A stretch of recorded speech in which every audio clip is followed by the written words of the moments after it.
عوام ہوشیار، خبردار، گدھے کا گوشت پکڑا گیا ہے خانےواز سے۔ جی ہاں، 6 من کا گوشت برآمد ہوا ہے اور 2 ملزم گرفتار کر لیے۔ کا گوشت مبینہ طور پر ہوٹلز میں سپلائی کیا جاتا تھا۔ وائلڈ لائف افسر کو بھی گرفتار کر لیا گیا ہے۔ ملزموں نے اعتراف جرم کر لیا ہے۔ اگر قرآن میں موجود ہے تو وہ گدھا دکھائیے کہ اللہ کے نبی نے قرآن کی کس آیت میں گدھے کو حرام قرار دیا ہے۔ کے لیے ہم نے گدھے کا گوشت پکایا اور وہ گدھے کا گوشت کھائیں یا قرآن سے ثابت کریں قرآن نے اس کو حرام قرار دیا ہے۔ چیز تیار کی ہے، ایک ہاٹ پاٹ ہے جس میں ان کے لیے گدھے کا گوشت پکایا گیا ہے۔ گدھے کا گوشت کھائیں یا گدھے کے گوشت کو قرآن سے ثابت کریں کہ قرآن نے اس کو حرام قرار دیا ہے۔ ایسے ہی مچھلی قرآن سے ثابت کریں کہ حلال ہے، یہ گدھے کا گوشت کھائیں اور مچھلی کے حلال ہونے کا ثبوت دیں۔ قرآن میں گدھے کو حرام کرنے کی کوئی آیت نہیں۔ میں ثابت کروں گا کہ گدھا قرآن میں حلال ہے۔ آج لوگوں نے بھی دیکھ لیا کہ قرآن میں ایسی کوئی آیت نہیں جس میں گدھے کو حرام قرار دیا ہو اور مچھلی کو حلال۔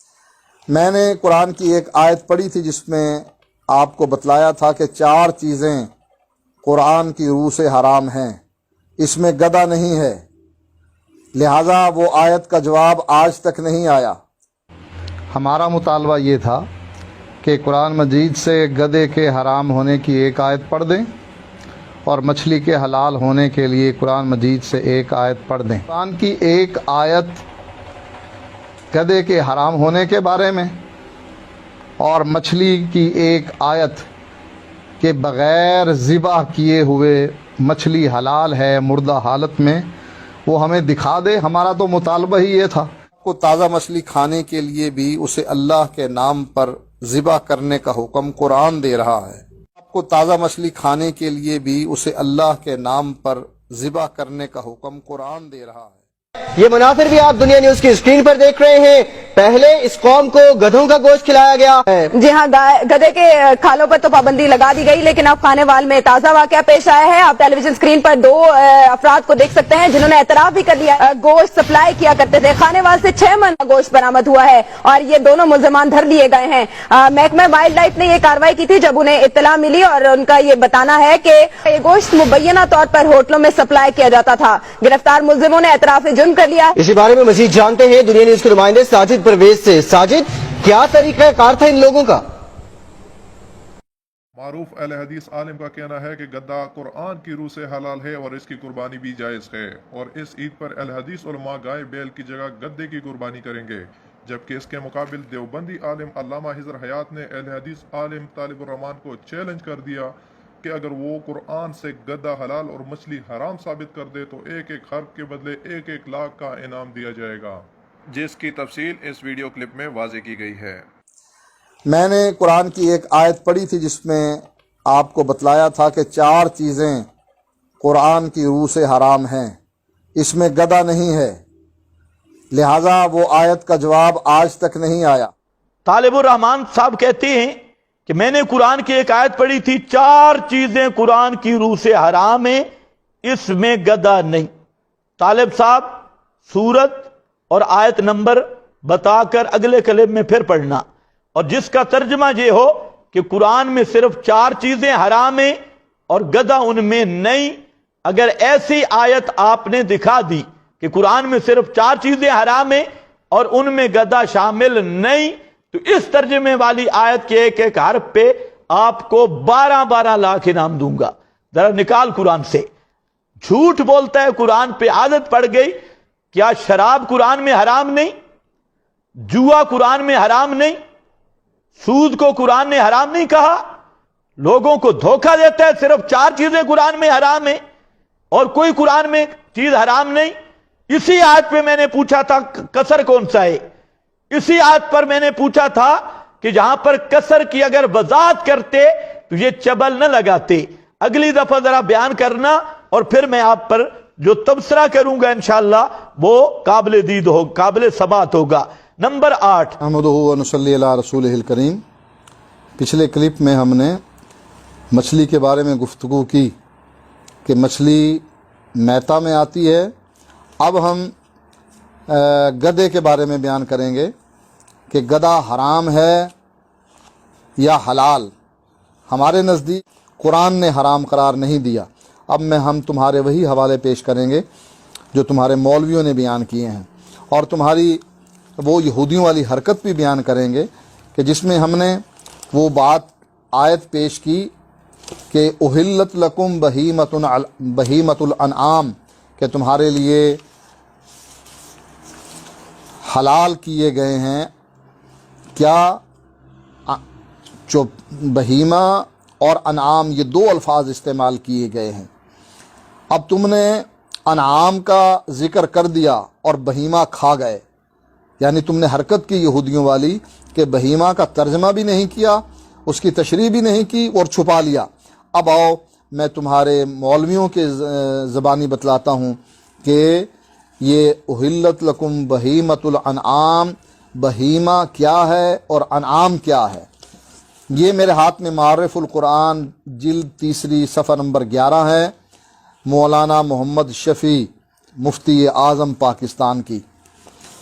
وہ کہتے ہیں تمہارے لیے چوپائے جو مشابہ ان انعام یعنی اونٹ، بکری، گائے کے ہوں، پس ان کے مشابہ جتنے چوپائے ہیں سب حلال کیے گئے ہیں، جیسے ہرن، نیل گائے وغیرہ کے اونٹ، بکری، گائے کے مشابہ ہیں۔ یعنی تم نے ترجمہ کیا تھا انعام کا اونٹ، بکری، گائے وغیرہ۔ اب انہوں نے انعام میں کس کو شامل کیا ہے؟ جو ان کے مشابہ ہیں، جتنے بھی چوپائے ہیں جو ان کے مشابہ ہیں۔ اب یہ قرآن میں کہیں نہیں ہے کہ ان کے مشابہ جو بھی جانور ہوں گے وہ حلال ہوں گے۔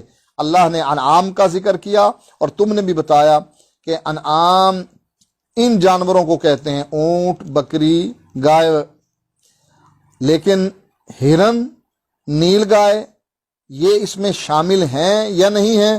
تمہارے مولوی لکھتے ہیں کہ جیسے نیل گائے، ہرن وغیرہ کہ یہ اونٹ، بکری کے مشابہ ہیں۔ اچھا، یہ جو حمار وحشی ہے، جنگلی گدھا ہے، یہ کس کے مشابہ ہے؟ یہ کہاں سے پھر حلال ہو گیا؟ یہ مشابہ ہے گھریلو گدھے کے۔ اب گھریلو گدھا اگر حرام ہے، قرآن نے حرام نہیں کیا، گھریلو گدھا حرام ہے تو اس کے مشابہ وحشی گدھا بھی حرام ہونا چاہیے۔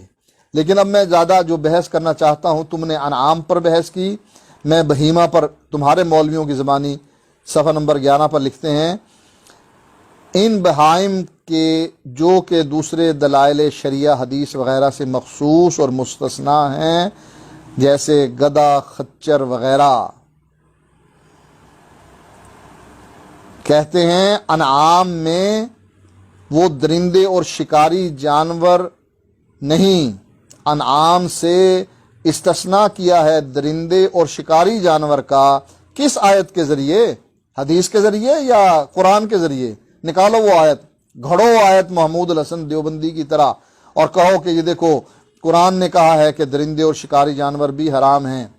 کہتے ہیں کہ اس بات میں کہ درندے اور شکاری جانور نہیں، بجز ان بہائم کے جو کہ دوسرے دلائل شریعہ حدیث وغیرہ سے مخصوص اور مستثنا ہو چکے ہیں۔ یعنی گدھا جیسے اور خچر، اس کو کس نے مخصوص کیا ہے؟ بہائم سے۔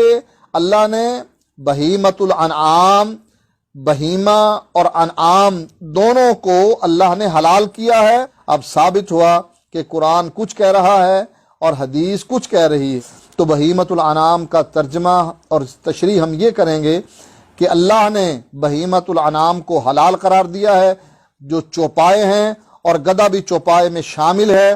اللہ نے وحشی گدھے کو، اللہ کے نبی نے وحشی گدھے کو حلال قرار دیا ہے۔ اب یہ حدیث قرآن سے ٹکراتی ہے۔ مفتی محمد شفیع جو صفحہ نمبر 13 پر اسی جلد میں لکھتے ہیں، بہرحال لفظ بہیمہ ہر جاندار کے لیے بولا جاتا ہے۔ ہر جاندار، چوپائے جو 4 پائے رکھتے ہوں، تم اس میں شامل نہیں، تم 2 پائے والے جانور ہو، جن کے 4 پائے ہیں، کہتے ہیں بہیمہ ہر جاندار کے لیے بولا جاتا ہے۔ اور بعض حضرات نے فرمایا چوپایا جانداروں کے لیے یہ لفظ استعمال ہوتا ہے، یعنی جس کی 4 ٹانگیں ہوں۔ تو 4 ٹانگیں تو گدھے کی بھی ہیں، وہ گدھا تمہارے لیے حلال ہے قرآن کی روح سے، کیونکہ اللہ نے فرمایا احلت لکم بہیمۃ الانعام، جیسے بسم اللہ کہہ کر تم کتے کو ذبح کرتے ہو اور تمہارے لیے اس کا گوشت پاک ہو جاتا ہے، بے شک نہ کھایا جائے لیکن پاک تو ہو جاتا ہے، اسی طریقے سے قرآن کی روح سے تمہارے لیے اب گدھا بھی حلال ہو گیا، لہٰذا قرآن کی روح سے تم کھاؤ۔ ابھی طالب صاحب نے ایک نیا شگوفہ چھوڑا، آیت پڑھی احلت لکم بہیمۃ الانعام، اس پر کہتے ہیں بڑا تبرہ بازی کرتے ہوئے، موروثی تبرہ بازی، اس آیت کا ترجمہ کرتے ہوئے کہتے ہیں تمہارے لیے حلال کیے گئے بہیمہ اور انعام۔ طالب صاحب یہ اور کس لفظ کا آپ نے معنی کیا ہے؟ بہیمہ اور انعام۔ یہ ذرا اگلے کلپ میں یا میرے سامنے جب آئیں تو میں پوچھوں گا کہ یہ اور کس لفظ کا معنی کیا ہے۔ قرآن مقدس کی اپنی طرف سے تحریف کرنا تیری قسمت میں ہے اور قرآن پہ جھوٹ بولنا تیری قسمت میں ہے۔ یہاں بہیمۃ الانعام میں کس لفظ کا معنی ہے بہیمہ اور انعام؟ یہ اور والا لفظ ذرا نشاندہی کرے قرآن پاک سے۔ آپ حضرت شیخ الہند پہ تبرہ کرتے ہیں، آپ نے ایک حدیث خود گھڑی، 5 ایتوں پہ جھوٹ بولا اور اب ایک آیت کا ترجمہ پھر آپ نے غلط کیا۔ آپ کو شرم آنی چاہیے کسی اور کا نام لینے کی، آپ اپنی نبیڑ ذرا۔ تو یہاں کہتا ہے 2 لفظ استعمال کیے گئے ہیں، تم نے انعام کا ذکر کیا، بہیمہ کھا گئے، بہیمہ کا ترجمہ نہیں کیا، چھپا لیا۔ طالب صاحب یہ بھی آپ کا صریح جھوٹ ہے۔ آپ میرا وہ پچھلا کلپ سن لیں، وہاں پر چوپائے مویشی میں نے یہ بہیمہ کا ترجمہ کیا۔ آپ کی تو قسمت میں جھوٹ بولنا ہے اور ہر کلپ میں کوئی نہ کوئی جھوٹ نہ بولیں، آپ کا گزارا نہیں ہے۔ وہ کلپ آپ سنیں، بہیمہ الگ نہیں ہے، یہ بھی ذہن میں رکھیں، یہ بھی آپ کی جہالت ہے۔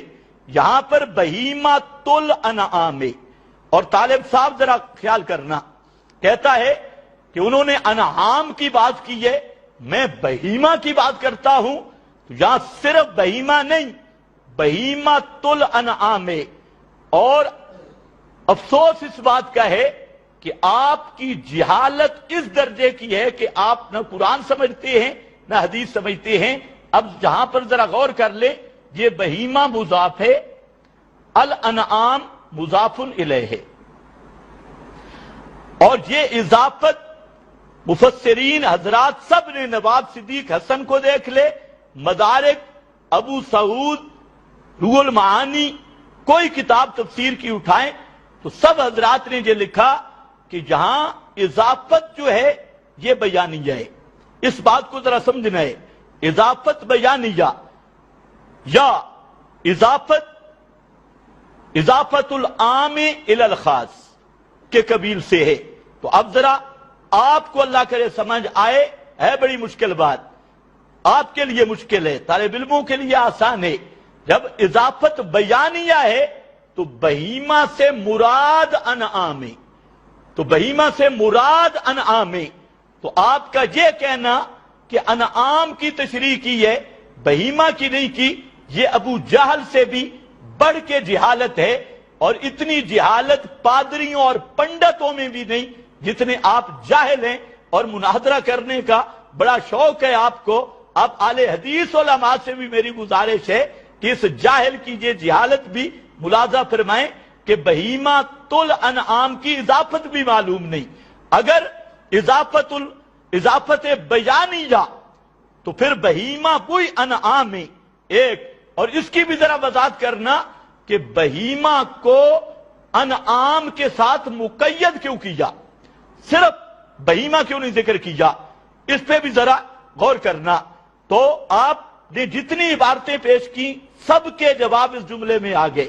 اگر آپ یہ سمجھ لیں، اور آپ نے جتنی فتویٰ بازی کی سب کے سب کافر مرتد ہونے کے فتوے آپ پر لوٹ گئے اور آپ کی قسمت میں آ گئے، اس لیے ان کو ذرا قبول فرمائیں۔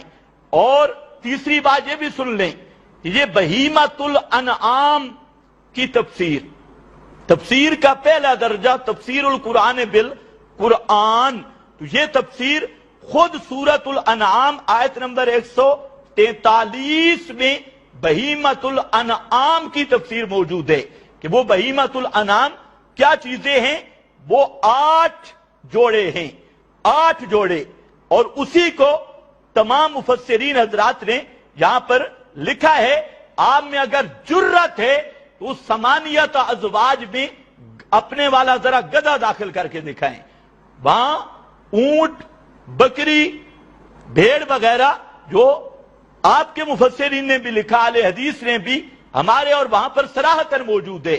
تو جب بہیمۃ الانعام کی تفسیر خود قرآن میں موجود ہے تو قرآن والی تفسیر چھوڑ کر دوسرے جو قیاساً یا اخباراً بعض چیزیں اس کے ساتھ لائق کی گئی، شامل کی گئی ہیں، آپ ان کی طرف بھاگتے ہیں اور جو خود تفسیر القرآن بالقرآن ہے اس کے قریب نہیں جاتے۔ ذرا دیکھیں یہ سورہ انعام آیت 143، اس میں اسی آیت کی تفسیر ہے، اور اس کو آپ کے سارے یہ بھٹوی، یہ آپ کا یہ عبدالسلام بن محمد اور آپ کے دوسرے حضرات سب یہی کہہ رہے ہیں۔ چوتھے نمبر پر آپ نے اس پہ ایک جھوٹ بولا، بلکہ یہودیوں سے بڑھ کے خیانت کی۔ یہودی مولوی اتنے خائب نہیں جتنے آپ ہیں۔ میں آپ سے یہ پوچھنا چاہتا ہوں، آپ نے کہا بہیمہ ہے 4 ٹانگوں والا جو چرتا ہو، تو خنزیر بھی 4 ٹانگوں والا ہے اور جنگل میں چرتا ہے، طالب صاحب خنزیر کھائے گا؟ کھانا شروع کر دے، ماشاءاللہ، گدھا پہلے شروع کیا ہے، اب خنزیر بھی شروع کر دے۔ گیدڑ بھی 4 ٹانگوں والا ہے اور وہاں جنگل میں چرتا ہے، لومبڑ بھی 4 ٹانگوں والا ہے اور جنگل میں چرتا ہے۔ آپ کے بقول یہ سب بہیمہ کے تحت داخل ہو کر حلال ہیں، تو ماشاءاللہ کل سے خنزیر بھی کھانا شروع کر دے۔ غیر اللہ کے نام کا بکرا، چھترا، بیل، وہ بھی 4 ٹانگوں والا ہے اور انعام میں ہے، چرنے والا ہے، تو آپ وہ بھی نجس کو کھانا شروع کر دے۔ تو آپ کی غذا تو ماشاءاللہ پہلے بھی فتاوی ثنائیہ میں جو لکھی ہے اس کو تو ابھی میں چھوڑ رہا ہوں، انشاءاللہ جیسے آپ کی عادتیں ہیں تو وہ بھی مجھے بیان کرنی پڑے گی کہ وہ کیا چیز ہے۔ بہرحال آپ بہیمہ کو اتنا عام لے رہے ہیں، آگے انعام کی قید آپ کو نظر ہی نہیں آتی۔ تو اگر ایسا عام بھئی 4 پاؤں ہوں جس کے اور جنگل میں چرتا ہو تو خنزیر کے 2 پاؤں ہیں، تو خنزیر کھانا شروع کر، تیرے منہ میں تو اب خنزیر ہے۔ اور فتاوی ثنائیہ والی بات ساتھ کر لے تو خنزیر کے انثیین بھی شروع کر دے، وہ بھی تیرے مذہب میں جائز ہے۔ تو بہرحال آپ نے یہودیوں والی حرکت یہ کی، بلکہ یہودی آپ سے بہت کم ہیں، پنڈتوں اور پادریوں سے بڑھ کے آپ نے خیانت یہ کی کہ آیت کا اگلا حصہ چھوڑ دیا، لا تقربوا الصلاۃ پہ عمل کیا، وانتم سکارا کو پی گئے۔ یہاں آیت میں اگلا حصہ ہے الا ما یتلا علیکم، الا ما یتلا علیکم، مگر وہ جو پڑھے جائیں گے اوپر تمہارے۔ اب سنیے الا ما یتلا علیکم کا کیا معنی ہے، جس کو آپ چھپا رہے تھے۔ یہ آپ کے ابو نعمان سیف اللہ خالد آل حدیث عالم ہیں، وہ کہتے ہیں احلت لکم بہیمۃ الانعام، ان سے مراد اونٹ، گائے، بھیڑ، بکریاں ہیں، ان چوپاؤں میں درندے داخل نہیں۔ آگے ذرا سن، الا ما یتلا علیکم، یعنی اس حلت سے وہ جانور مستثنا ہیں جن کے کھانے کی حرمت قرآن یا سنت میں بیان کر دی گئی۔ طالب صاحب، الا ما یتلا کا معنی آپ کا اہل حدیث عالم کر رہا ہے کہ قرآن و سنت میں جس جانور کی حرمت آ گئی وہ الا ما یتلا والی آیت کی وجہ سے مستثنا ہے۔ اب آپ بتائیں کہ جب خود قرآن اس کو مستثنا قرار دے رہا ہے تو سنت میں گدھے کی جو حرمت آئی تو وہ بھی الا ما یتلا کا فرد ہے اس آیت کا، لیکن یہ آپ کی کھوپڑی میں سمجھ نہیں آئے گی، شاید آپ کے دوسرے اہل حدیث حضرات سمجھ لیں۔ اسی طرح آپ کے صلاح الدین یوسف، اس نے اپنی تفسیر مکہ میں اسی کو ذکر کیا کہ بہیمۃ الانعام، پھر لفظ سننا، پھر کہ یہ نہ کہنا بہیمہ چھوڑ گیا، یہ انعام ذکر کیا۔ بہیمت الانعام نر اور مادہ مل کر 8 قسمیں ہیں جن کی تفصیل سورہ انعام آیت نمبر 143 میں آئے گی۔ یہ بھی، اور آپ کے ذرا اگلا حوالہ جگر تھام کے سننا، آپ کے لقمان سلفی یہ اہل حدیث عالم فرماتے ہیں یعنی یہ الا ما یتلا کا معنی کر رہے ہیں، یعنی اس حلت سے وہ جانور مستثنا ہیں جن کے کھانے کی حرمت قرآن یا سنت میں بیان کر دی گئی۔ طالب صاحب الا ما یتلا قرآن مقدس کی اس آیت کی وجہ سے وہ جانور مستثنا ہیں۔ اب ذرا خیال کرنا کہ قرآن یا سنت میں جن کی حرمت کا بیان آیا ہے وہ سب کے سب الا ما یتلا سے مستثنا ہیں۔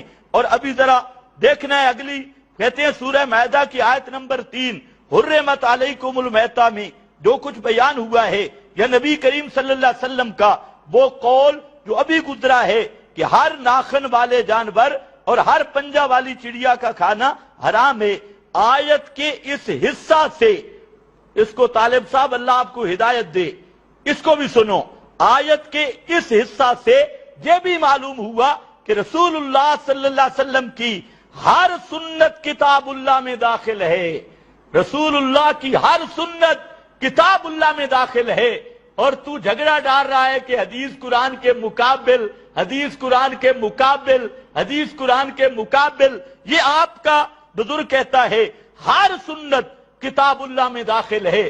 تو جو آگے ذرا سنیے، اس لیے کہ رسول اللہ صلی اللہ علیہ وسلم نے جن جانوروں اور چڑیوں کا کھانا حرام قرار دیا وہ سب بالاتفاق بے اتفاق کے علماء الا ما یتلا علیکم میں داخل ہیں۔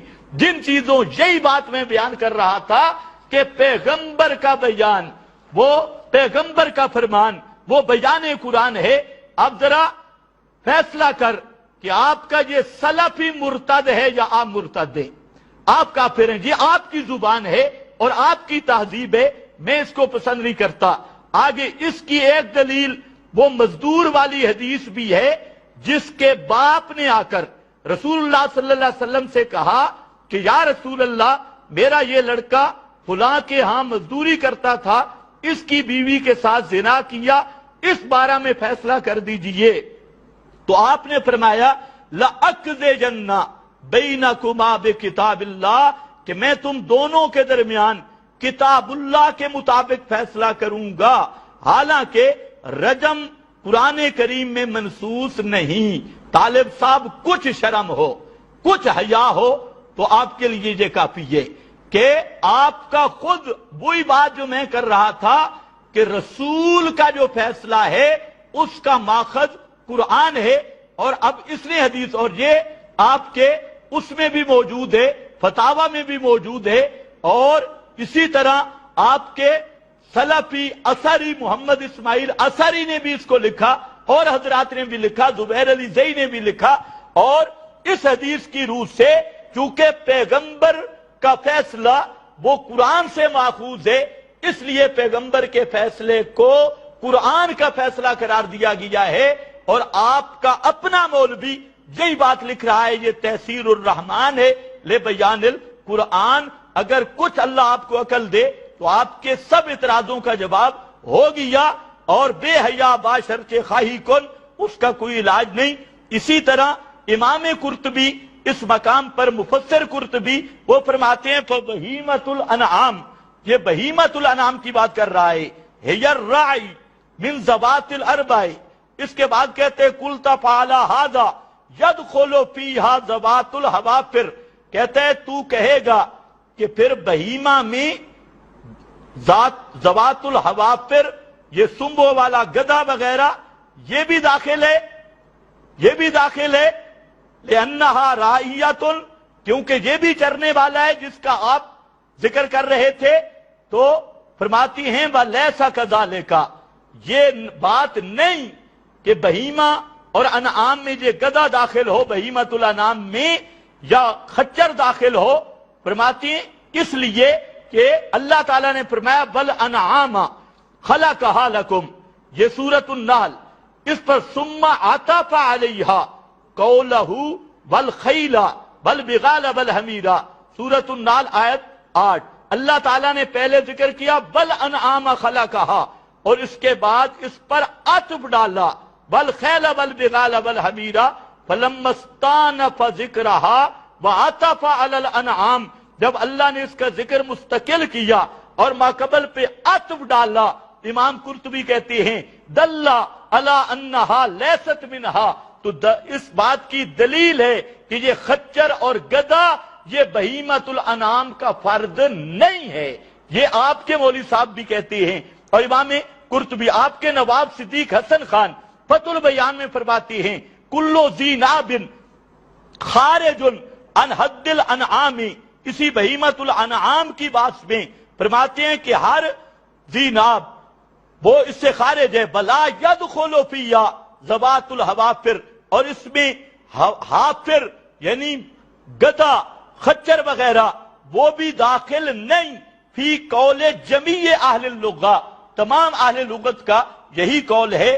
نمبر 4، اب آپ میں کچھ بھی احساس ہو تو آپ کی پوری تقریر کا مکمل مدلل جواب آ گیا۔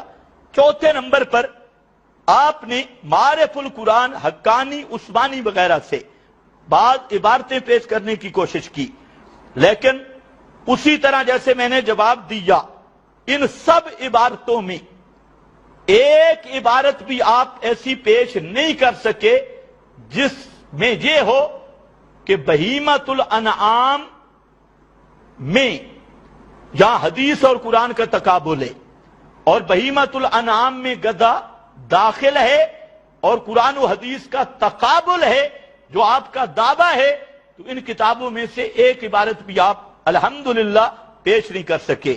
باقی جو آپ نے عبارتیں پیش کی ہیں تو جہالت کا تو کوئی علاج نہیں، یہ سب کی سب عبارتیں آپ کے خلاف ہیں۔ ان سب عبارتوں میں آ رہے ہیں 3 لفظ کہ گدھا وغیرہ مخصوص ہیں، مستثنیٰ ہیں، اور اس سے استثناء کا لفظ بھی آیا۔ تو جب ان سب عبارتوں میں مخصوص، مستثنیٰ، استثناء کا لفظ آ رہا ہے کہ گدھا اس میں اس سے خارج ہے، اس سے مخصوص ہے، اس سے مستثنیٰ ہے، تو تقابل کہاں گیا؟ آپ نے تو ثابت تقابل کرنا تھا، عبارتیں آپ پیش کر رہے ہیں مخصوص ہے، مستثنیٰ ہے، استثناء ہے، تو یہ اللہ آپ کو عقل دے، تو آپ کی پورے مذہب کا یہ عبارتیں بیڑا غرق کر رہی ہیں، اور جتنے فتوے آپ نے ان بزرگوں پہ لگائے یا مجھ پہ لگائے وہ سب کے سب کفر و ارتداد کے فتوے آپ کے منہ پر پڑ گئے اور الٹے ہو گئے۔ کیوں؟ یہ سب آپ کی جہالت ہی کا کرشمہ ہے۔ اور آپ نے مفتی محمد شفیع صاحب کا نام بھی پیش کیا معارف القرآن میں، کہ مفتی شفیع صاحب کا ذرا سن لیجئے۔ مفتی شفیع صاحب کیا کہتے ہیں؟ کہتے ہیں والخیل والبغال والحمیر، ان کے فوائد میں سواری لینے اور ان سے اپنی زینت حاصل کرنے کا تو ذکر کیا، مگر گوشت کھانے کا یہاں ذکر نہیں کیا، گوشت کھانے کا یہاں ذکر نہیں کیا۔ اس میں یہ دلالت پائی جاتی ہے کہ گھوڑے، خچر، گدھے کا گوشت حلال نہیں۔ خچر اور گدھے کا گوشت حرام ہونے پر تو جمہور فقہا کا اتفاق ہے۔ آپ مفتی شفیع صاحب کے نام سے دھوکہ دے رہے تھے۔ مفتی شفیع صاحب اس آیت نمبر 8 سے استدلال کر رہے ہیں کہ اس سے گدھے کی حرمت ثابت ہو رہی ہے۔ یہی بات علامہ ماجدی نے ذکر کی ہے اور دیگر حضرات نے۔ بہرحال یہ موضوع لمبا ہو جائے گا، تو میں اس کو آپ کی جہالت کو بتانا مقصد تھا۔ نمبر 5، آپ نے ایک چھوٹے سے کلم میں المہند کا حوالہ بھی دیا اور بعض اشعار بھی آپ نے پڑھے۔ میرا خیال ہے آپ کا دماغی توازن ٹھیک نہیں۔ ثابت تو آپ نے یہ کرنا ہے کہ قرآن نے مچھلی کو حرام اور گدھے کو حلال کہا ہے، اور آپ نغمے المہند کے سنا رہے ہیں، اور کبھی حاجی صاحب کے اشعار آپ سنا رہے ہیں، اور آپ کو پتا ہے جیسے آپ کا طبقہ روایت پرست ہے، اسی طرح ایک طبقہ عبارت پرست بھی ہے۔ تو المحند کی بات کرنی ہو تو ان سے کیجئے جن کا نظریہ المحند کل قرآن۔ تو المحند کا آپریشن جن لفظوں میں میں کر چکا ہوں یہ آپ کے نصیب میں بھی نہیں ہے اور آپ کے علم میں بھی نہیں ہے۔ باقی آپ محند کی طرف جائیں، اشعار کی طرف جائیں، نیل گائے کی طرف جائیں، شتر مرغ کی طرف جائیں، بھینس کی طرف کبھی بھاگیں، تو یہ صرف آپ کی بکلاہٹ اور حواس باختہ ہونے کی دلیل ہے۔ سن لے میرا عقیدہ، عقیدہ ثابت ہوتا ہے نص قطعی الثبوت اور قطعی الدلالت سے، کسی کے شعر سے عقیدہ ثابت نہیں ہوتا اور کسی بزرگ کی عبارت سے عقیدہ ثابت نہیں ہوتا۔ تو عقیدہ کے ثبوت کے لیے نص قطعی الثبوت اور قطعی الدلالت ہوا کرتی ہے۔ بہرحال آپ ان جنگلوں میں جانے کی ضرورت نہیں، ورنہ میرے پاس ہدیت المہدی بھی ہے، کنز الحقائق بھی ہے، آپ کے بزرگوں کے وہ یا علی مدد کے نعرے بھی ہیں، یا رسول مدد کے نعرے بھی ہیں، اور وہ ساری چیزیں میرے پاس موجود ہیں، لیکن میں بات کو الجھانا نہیں چاہتا اور آپ کو بھی کہتا ہوں موضوع کے پابند رہیں۔ آپ نے تیری جان چھوٹ نہیں سکتی، یہ گدھے والا مسئلہ حل ہو چکا ہے۔ اگر تیرے دماغ سے گدھا نہیں نکلا تو پھر ہمت کر، ذرا میرے سامنے بیٹھ اور 10 منٹ میں آپ کا گدھا اندر سے نہ نکال دوں تو پھر کہنا، جرات کر۔ نمبر 17، طالب الرحمن نے قرآن پر جھوٹ بولتے ہوئے کہا کہ آپ کو تازہ مچھلی کھانے کے لیے بھی اسے اللہ کے نام پر ذبح کر کے کھانے کا حکم اللہ دے رہا ہے۔ سنو ذرا، آپ کو تازہ مچھلی کھانے کے لیے بھی اسے اللہ کے نام پر ذبح کرنے کا حکم قرآن دے رہا ہے۔ آپ کو تازہ مچھلی کھانے کے لیے بھی اسے اللہ کے نام پر ذبح کرنے کا حکم قرآن دے رہا ہے۔ طالب الرحمن صاحب، تو بھی اور تیری ساری ذریت بھی الٹی لٹک جائے، قرآن مقدس سے ایسی آیت نہیں نکال سکتے جس میں اللہ یہ حکم دے رہا ہو کہ مچھلی ذبح کر کے کھانی ہے۔ یہ آپ نے اللہ رب العزت پہ جھوٹ بولا ہے اور افتراء علی اللہ کفر ہے۔ میرا بھائی طالب صاحب، اب بھی توبہ کر لے، خدا کے لیے توبہ کر لے، تو نے اللہ پہ جھوٹ بولا، ورنہ ہمت کر اور 30 پاروں والے قرآن سے ایسی آیت نکال کے دے اور 10 لاکھ روپیہ انعام وصول کر، جس آیت کا یہ ترجمہ ہو کہ مچھلی کو اللہ کے نام پہ ذبح کر کے کھانا ہے۔ لیکن طالب صاحب مر جائے گا، لیکن ایسی آیت پیش کر سکتا نہیں۔ آپ خدا پہ بھی جھوٹ بولتے ہیں، رسول پہ بھی جھوٹ بولتے ہیں، بزرگوں پہ بھی جھوٹ بولتے ہیں۔